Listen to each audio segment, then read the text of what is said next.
Today we're talking about some of the different types of tubeless systems and how to install them.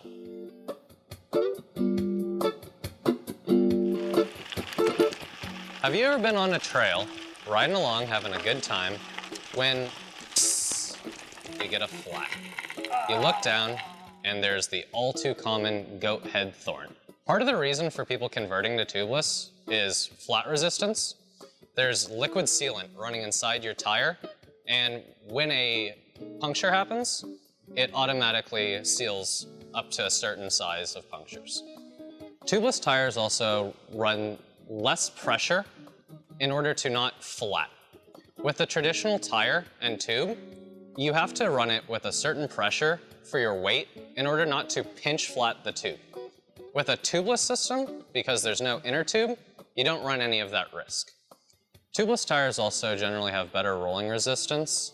When a tubeless tire runs over an obstacle, the casing is more supple, so instead of bouncing over and deflecting, it wants to grip and roll over something.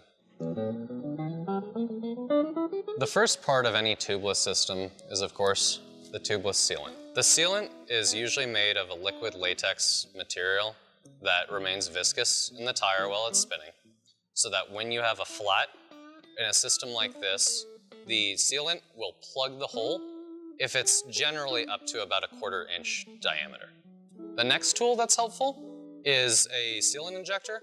Although this is not necessary, I will show you both how to do it with one and without one. For this wheel, because it is a pre-done tubeless wheel, it has been pre-taped. The only thing that we need is tubeless valves. We will insert the new valves where the old valve stem went in order to make this a tubeless compatible wheel. One of the most important parts of the setup is what tire you choose. It is very important to choose a tubeless specific tire. Each brand has a different name for their tubeless system. WTB is TCS. Generally, it will be with a T and an R somewhere on the sidewall of the tire. On my left, this is a pre-taped tubeless compatible wheel. On my right is a road wheel that is not tubeless compatible. Road tubeless wheels have to have a very specific bead design, and generally they have sealed beds. Whether or not they're fully sealed with the spokes only being able to be accessed from the outside of the rim or not, it is a specific system. Mountain tubeless, however, can be converted from a standard non-tubeless wheel set. On a non-tubeless wheel set, there are methods to convert the wheel set to tubeless using a Stan's kit with a rim strip such as this, Stan's tape, and also a tubeless tire.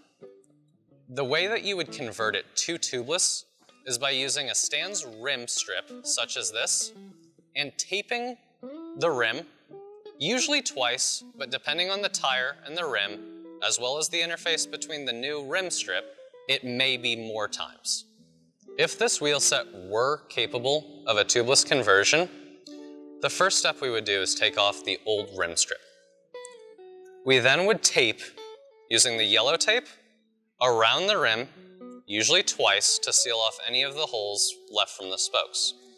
After that, use a stand-specific rim kit with a strip and a valve on it in order to convert over the wheel. If there is too much of a gap between the tire and the new rim strip, the system will not work. What you are going for in a tubeless system is a very, very tight rim to tire bead interface. The differences between a system like you've seen today, which is a mountain tubeless setup, and a road tubeless setup are big. As we mentioned before, road tubeless uses much higher PSI. Typically, a road tubeless tire will not even seat on the rim unless it's around 120 PSI. The rims are designed differently, as we mentioned before, and the tires are designed differently. If you have a bike such as a cyclocross bike or a hybrid bike and you're interested, cyclocross tires can be in tubeless, and we can do a conversion on a normal standard tire and tube rim. With a cyclocross tubeless setup, you can also use a regular tire and tube rim in order to convert it over using Stan's tape and a Stan's rim strip, as we mentioned. They need to be a specific width and size in order to fit the bike properly, but if you do that and purchase tubeless tires for your cyclocross bike, it can be converted. A road tubeless system, as we mentioned before, is a much more complex system.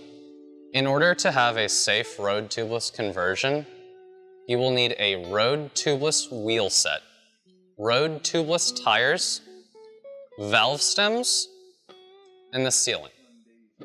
As we mentioned before, pressure is much, much higher in a system like that. So if you use a regular tire or a regular rim, injury may occur. Today you've seen a mountain tubeless setup. As we've talked about, there are different setups with different requirements. We went over mountain tubeless, cyclocross, and road tubeless. If you need help with anything, please contact customer service. And if you found this video helpful, please subscribe to our channel and share with your friends.